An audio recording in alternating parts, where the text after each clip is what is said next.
This is a Kia Niro EV. And in this video, I'm going to give you a tour of this vehicle inside and out. We're going to talk about the different trim levels, price points. We're going to talk about some of its competitors. We're going to talk about the advantages and disadvantages of owning one of these vehicles. All that's coming up in this video.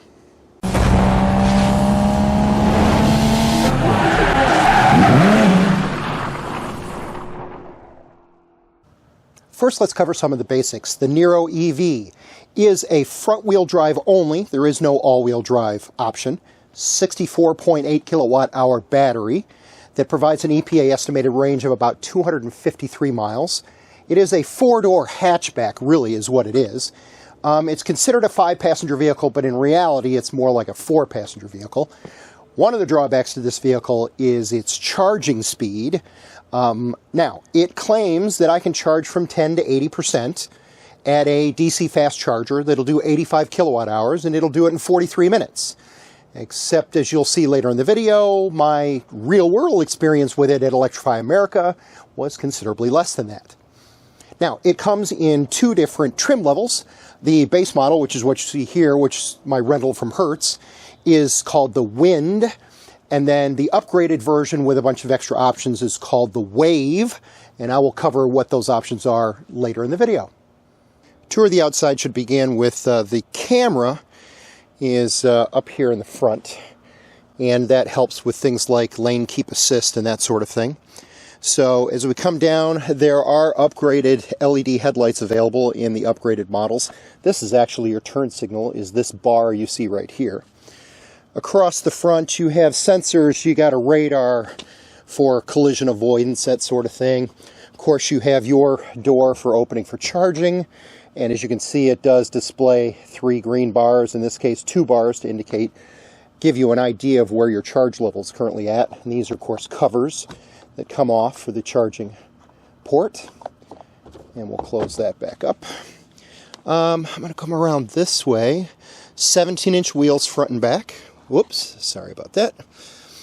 And then your turn signal also shows up here on your side mirror. So the interesting feature of this vehicle, actually, is this body panel right here. So in the upgraded models, you could actually get it painted a different color, kind of reminiscent of the blade on the Audi R8 Coupe. And it actually performs an aerodynamic function. Let me come around here, and I'll show you. There is an opening here that air flows through to the other side, right here, where the air comes out. So this, by the way, this great big bar here is a brake light only. And then if you come down, your turn signal is actually down here. So you can see it has sensors, backup parking sensors. It has, of course, a backup camera, windshield wiper, third brake light, your Sirius XM satellite antennas up there. Pretty straightforward. So that kind of gives you an idea of what it looks like on the outside of the vehicle. All right, let's see what we have under the hood. So let me grab and lift this up. It does hold up on its own, doesn't require a prop rod like older vehicles do. If I come over to this side, you can see this is where your radiator fluid is. This is your windshield washer bottle is here.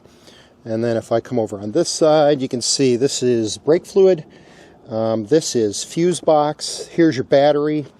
And then the center part, here, let me flip the camera around a little bit. And we'll show you, this does open. There is a little bit of storage space here. It's not much, but as you can see, you do have a little bit of space. Whoop. Let me flip the camera down. You got this little netting area, so you can put a little bit here, but it's certainly not going to be a whole lot. And so that kind of gives you an idea of what you got in the front trunk. Okay, I'm going to use the key and I'm going to open the hatch in the back. So as you can see, it is a power release. And I'm going to come up here and we'll show you that, of course, it is fold down rear seats. There is a storage area here, so I can open it up and show you what's inside.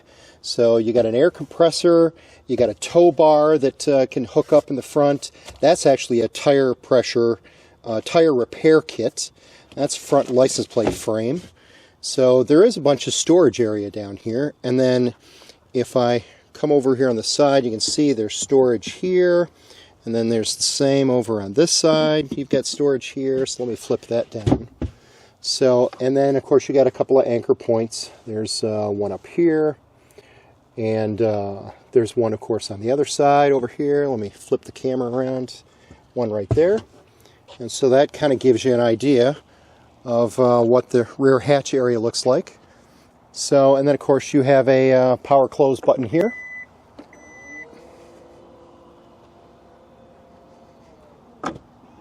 All right, let me show you what the back seat is like. I'm going to open this up and climb in. Now, I'm 5'10", got plenty of headroom, so do have a handle to hold on to, of course. This seat is pushed back quite a ways, and so I've got plenty of leg room, even with it as far back as it is. You have climate vents here in the center, and one of the cool things about this vehicle is there is a USB-C port here on the side of both seats. So if you're a rear seats passenger and you want to plug your phone in and charge it, you have an opportunity to do that. It's relatively comfortable. Now, they claim this is a 5-seater. I got to be honest with you, unless you're putting 3 kids back here, you're really not going to put 3 adults in the back seat. It's really more for, 4 adults would be comfortable. 5 would be pushing it a bit. All right, let's start with the driver's door. You have the usual mirror controls, power door, power windows, child lockout. If you had memory seats, it would be here.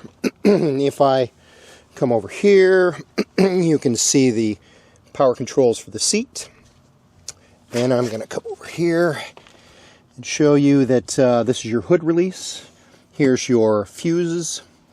This is your lighting controls for your dash.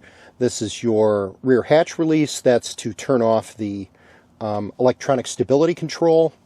As you can see, you have a tilt steering wheel. Your lighting controls and turn signal is here. And let me take a quick jump in the car and we'll continue on. Okay, I'm in the vehicle now. So over here on the left, this is cruise control and things like lane keep assist and that sort of thing are these controls.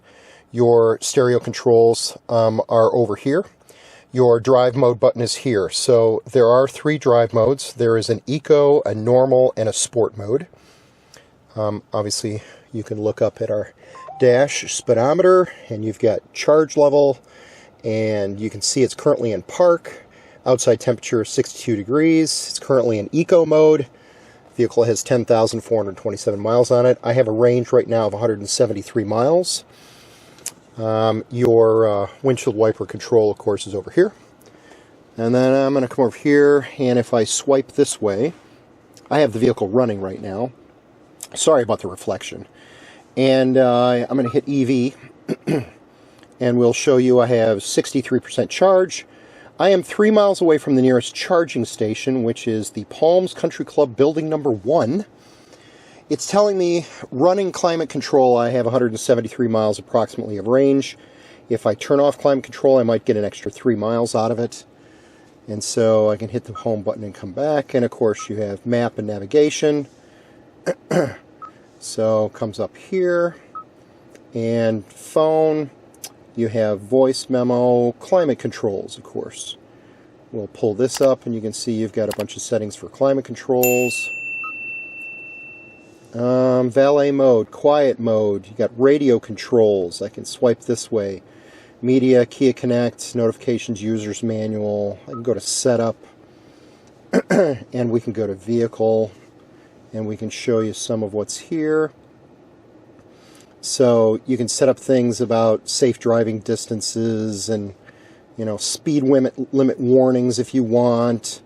You can make some changes as to what shows up in the cluster. Climate control features, do you want to recirculate air, lighting information, all of that is in here. So as we come down, obviously you've got your hazard button, and then you have this unique bar right here, which is one of 2 things. Right now it's set at climate control. So if sorry about that, that's my phone making noise. If I change the dial, I can change the climate setting for the vehicle, but, you know, I can recirculate, but I can also then push this button, and now this changes over to radio controls, and I can turn the volume up and down using this dial right here.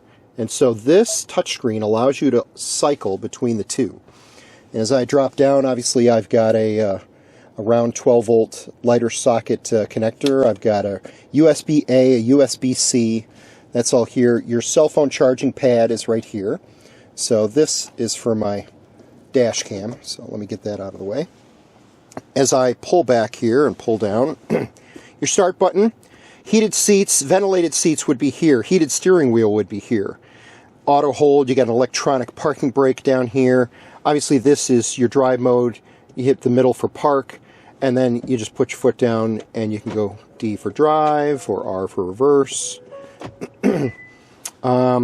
Your parking camera is here, for example, so I can hit that, and then I can go up on the display and show you that it's showing me what the parking camera looks like. We'll turn that off. Your two cup holders. One of the interesting things here is these are movable. So if you want to use them, you push the button and it pops out. And if you don't want it, you just slide it away. Okay, let me rotate around if I can. And we'll show you the glove box is down here. Okay, let's take a look again. You have this big area here, and of course, there's where your armrest goes down. But if you open this up, you can see you do have storage area there. Now what's interesting is this is a removable panel. So if you want to pull that out and have a great big open space in there, you have the ability to do that if you want. And then you can put the panel back in. Okay, just ignore my dash cam there, but obviously you have your rear view mirror, and then as I pan up, you've got lighting controls here. If you had a sunroof, your sunroof control would be right there. So that shows you what's up on top. Let's talk about the two different trim levels. Wind is the base trim. It starts at $39,600, and it includes things like auto emergency braking, blind spot detection, lane keeping assist, a 10.25-inch touchscreen display with navigation and satellite radio, remote start, wireless cell phone charger, heated front seats, power liftgate, Android Auto, and Apple CarPlay. Wave is the upgraded trim level. That price is $5,000 more expensive. It starts at $44,600. And along with all of the items that come in Wind, you also get front parking sensors, power folding side view mirrors with LED turn signals, power passenger seat, ventilated front seats, heated steering wheel, power sunroof, LED interior lighting, Harman Kardon premium sound system with additional speakers, LED headlights, and LED fog lights. As you can see, even in the base Wind trim, it's very well equipped. I'd also add that there are no drivetrain differences between the two trim levels, as both are the same 201 horsepower, 64.8 kilowatt battery with a max charging rate of 85 kilowatts. Now, competitors to the Kia Niro EV include the Volkswagen ID.4. It has a base price of $39,735 for the standard version, but that version only has a range of 206 miles. The next trim level up is called the Pro model, with a range of 291 miles, and that's due to its larger 82 kilowatt hour battery. It can also charge at up to 175 kilowatts speed compared to the 85 for the Niro. The base price on the Pro model is $44,875. And of course, Tesla has recently introduced a new Model Y for 2025. The long-range rear-wheel drive model would be similar to the Niro. It starts at $44,990, and that has a range of 327 miles on a full charge. Tesla also claims it will charge at up to 250 kilowatts at a supercharger. So what's it like to drive a Kia Niro EV? It is what you would expect. In a word, boring. Not a lot of power, visibility is good, lots of the latest tech, comfortable seating, at least for 4 adults, but nothing special. Nothing to write home about. It's your usual grocery getter. Now, charging the vehicle, that's a whole nother issue, as you will now see. I took the Niro EV to an Electrify America charging location. I plugged it in, used my credit card, and started charging. I do like the fact that Electrify America let me put a cell phone number in for updates on how it's going. Alright, so I walked into Target, grabbed myself a Coke and a candy bar, came back 10 minutes later. So what I'm seeing is we're up to 48%, still 49 minutes left to get to 80%. So far it's been charging for 10 minutes at a cost of $3.02, and it's delivering it at 5.9 kilowatt hours, which is really freaking slow. So I guess I'll go for a walk and come back. Alright, so I have gone from 40 to 85%, but it has taken an hour and 3 minutes at a cost of $16.68, and I'm going to hit stop and disconnect it. I think the bottom line for me is this. I just can't get past the two biggest drawbacks of this vehicle. It charges way too slow. I personally never saw above 36 kilowatts, even though it claims it'll do up to 85, and with a limited range of 253 miles, it's just too short as far as I'm concerned. And that concludes my overview of the Kia Niro EV. If you are a Niro EV owner, what do you like or dislike about your car? If you looked at the Niro but decided to go in a different direction, what did you end up buying instead? Drop me a comment below and let me know what you think. My name is Tom Stroup. You've been watching Find the Right Road. If you enjoyed this video, please click the like button and consider subscribing to my channel. Thanks. We'll catch you next time.